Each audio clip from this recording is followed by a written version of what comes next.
In this tutorial in CyberLink Power Director, I'd like to show you how to use multiple custom selection masks. We're going to show you a bit of an example, and then we'll show you something about this technique.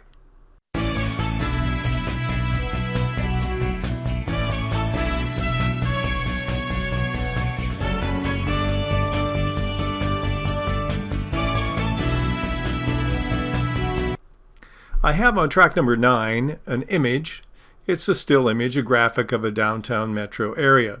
Now what I'd like to do is make it look like we're projecting different movies on different flat surfaces in the image. How could you do that? Well, with the image selected, I'm going to click on the Tools and choose my Mask Designer. Now where the mask goes is important. The way I remember is if I want to punch a hole in something, that's the track on which I apply the mask. So I'll click on that, and that will get me into my Mask Designer. Now I have here several different kinds of masks that I can use. I have a pre-selected group of them up here that I can take and modify. Then I have 4 different buttons that will create other masks. Unfortunately, you can't add one kind to another. For example, I couldn't say, let's make a heart mask and then add the text mask and then add a custom paint mask and then the other one as well. Each one will only do its own kind of mask in an individual kind of approach. So what we're going to use is only the one we find here under Create a Custom Selection Mask. So let's use that tool by clicking on the button, and immediately I will see it says Mask 1, and it starts out with the default color, which happens to be red. Now that's just for reference. It has nothing to do with how your video looks when you're done producing it. So Mask 1 is red, and I see I have a darker area here. I'm going to enlarge it slightly.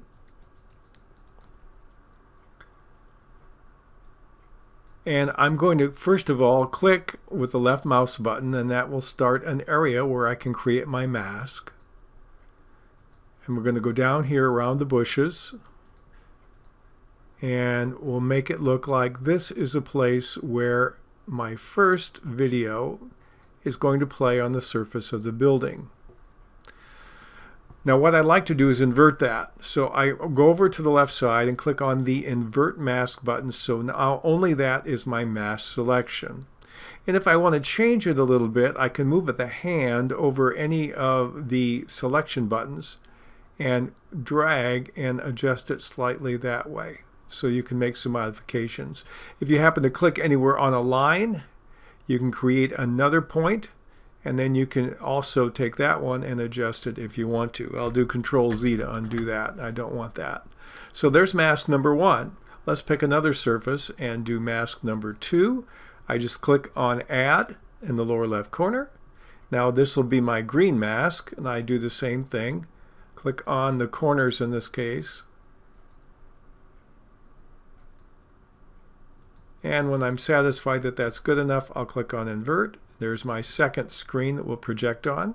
I'll click on Add again, and we'll click on this area here on this tall building and create my third projection screen. That's a little crooked, so we'll just straighten that out just a little bit. Unfortunately, I couldn't find a way you can go totally horizontal or vertical. Now, if you don't like a mask, I'll invert that one as well. If you don't like a mask, you simply highlight it. You can click the down arrow here. You can select up to 5 of them, and then you hit the trash can. It will make it go away. So now I've created a brand new mask that I can use in this particular video. Now you notice I have my advanced area open where I have my keyframes. That's because wherever your cursor happens to be when you create a mask, that's when it will start to appear on the screen. I'm going to take all of these and drag them back to the beginning. So at the very beginning, we're going to see all of the masks operative. We'll show you in a bit how you can tweak that in a very interesting way. So I'm going to click on the OK button at the bottom. And now I have these 3 rectangular holes punched into my graphic. So I want to put some action behind each of them. So what I'm going to do is go to a higher number track.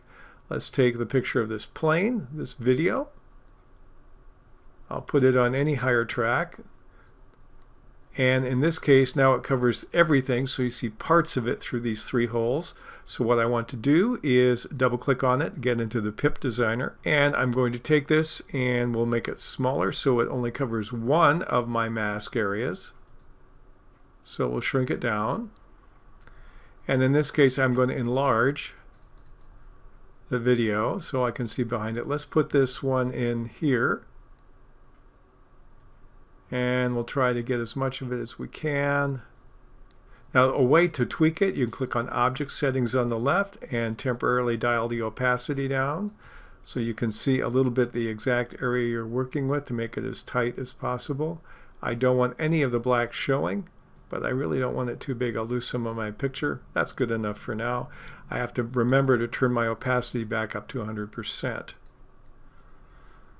And so now that will play only in that area. So let's go up. I've got plenty of tracks to work with. We'll just take this one and drag it on track 5.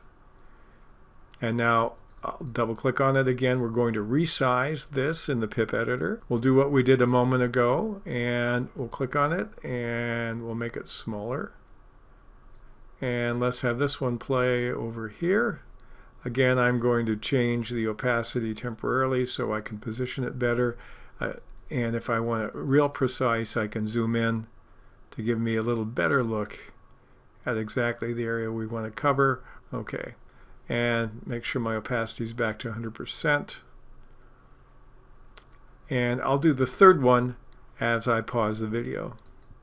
Now if we play what we've done, you're going to see a different movie playing on each of these 3 flat surfaces in our building, in our downtown area.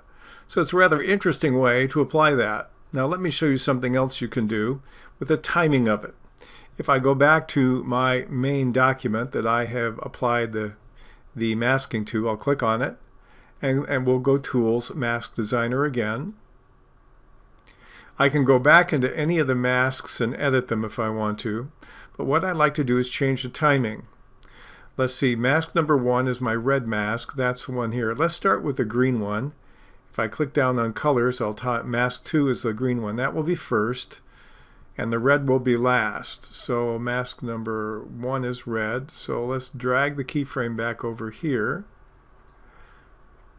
And we'll take mask 3 and we'll drag it over here. So I'll click on OK. And so now I've changed the timing of when the masks are operative.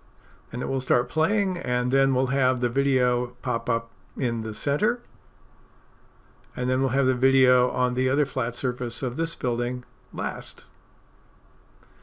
Now this is a rather unique and perhaps oddball way to show you what it can do, but it's an interesting way in which you can apply multiple custom selection masks to the same video and use it in creative ways of your own.